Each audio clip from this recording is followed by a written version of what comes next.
Media మిత్రులందరికీ నమస్కారం.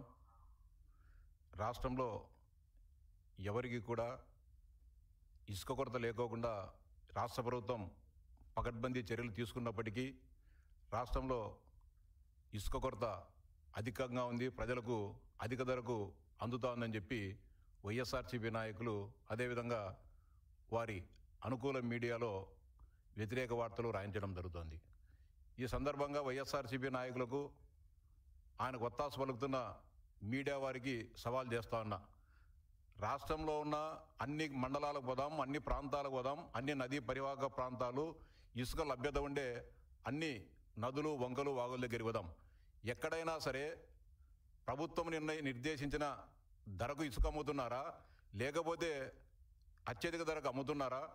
అంతేకాకుండా గ్రామాలలో అందరికీ తక్కువ ధరకు నాణ్యమైన ఇసుక లభ్యం అవుతుందా లేదా, లేకపోతే అధిక ధరలకు ప్రజలు కొంటున్నారనే దానిపైన బహిరంగంగా చర్చించడానికి మేము సిద్ధంగా ఉన్నాం.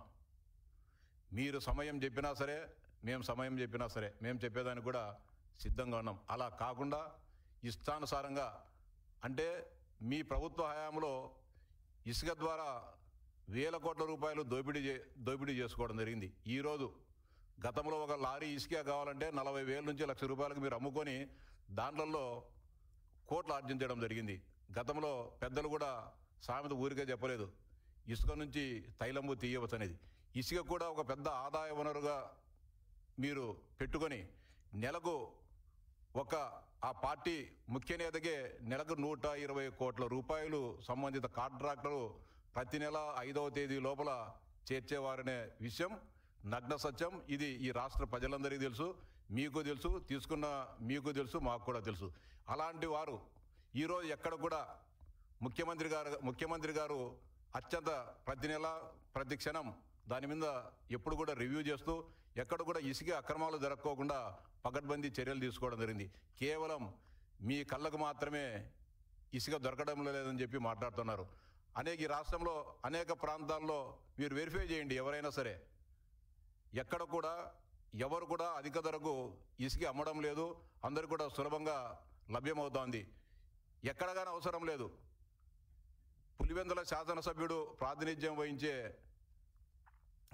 పులివెందుల నియోజకవర్గంలో ఉన్న పాపాగ్ని నదిలో కానీ, లేకపోతే వాళ్ళ సోదరుడు అవినాష్ రెడ్డి గారి ప్రాతినిధ్యం వహించే కడప పార్లమెంటు పరిధిలో ఉండే పెన్నా కానీ, పాపాగ్ని నదులలో ఎక్కడైనా సరే అక్రమ ఇసుక తవ్వకాలు జరుగుతూ ఉన్నాయా, లేకుంటే పులివెందుల నియోజకవర్గ పరిధిలో ప్రజలు ఎవరైనా సరే అత్యధిక ధరకు ఇసుక కొంటున్నారా అని చెప్పి ఒక్క కేసైనా సరే మీరు నిరూపించగలరా అని చెప్పి మీ అన్నదమ్ములు ఇద్దరు కూడా నేను సవాల్ చేస్తున్నా. అట్లాంటి అంత పకడ్బందీగా ఇసుక ప్రజలందరికీ కూడా అందుబాటులో ఉంటే నానా యాగి చేయడం తగదు. ప్రజలు కూడా మీ వైఖరిని, మీ వక్ర బుద్ధిని గమనించడం జరుగుతూ ఉంది. అలాగే గత 2 రోజులుగా జగన్మోహన్ రెడ్డి గారు ఆయన వందిమాగాదులు రాష్ట్రంలో రైతులు అనేక సమస్యలు ఎదుర్కొంటున్నారు, మా ప్రభుత్వంలో రైతులకు స్వర్ణయుగంగా ఉండిందని చెప్పి చెప్పడం జరిగింది. అంతేకాకుండా మొన్న 2 రోజుల పాటు జగన్మోహన్ రెడ్డి గారు కడప జిల్లా పర్యటనకు వచ్చేది ముఖ్యమంత్రిగా ఉన్నప్పుడు కానీ, ఇప్పుడు ఆయన ప్రతిపక్షంలో ఉన్నప్పుడు కానీ ఆయన వచ్చేది 4 మాటలు.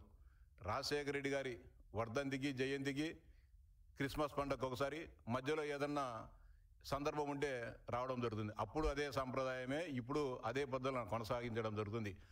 రాజశేఖర రెడ్డి గారి వర్ధంతి సందర్భంగా మన సెప్టెంబర్ 2వ తారీఖు వచ్చేసి కొన్ని గ్రామాల్లో పర్యటించడం జరిగింది. కొంతమంది రైతులు, ఆయన పార్టీకి సంబంధించిన రైతులు ఆయనను కలిసి కొన్ని సమస్యలను ఏకరువు పెడితే పక్కన ఎవరిని పెట్టుకుని ఆయన మాట్లాడాడు, యూరియా గురించి, రాష్ట్రంలో యూరియా కొరత ఉంది, రైతులు ఇబ్బందులు పడుతున్నారని చెప్పి మాట్లాడడం జరిగింది. ఎవరిని పక్కన పెట్టుకొని?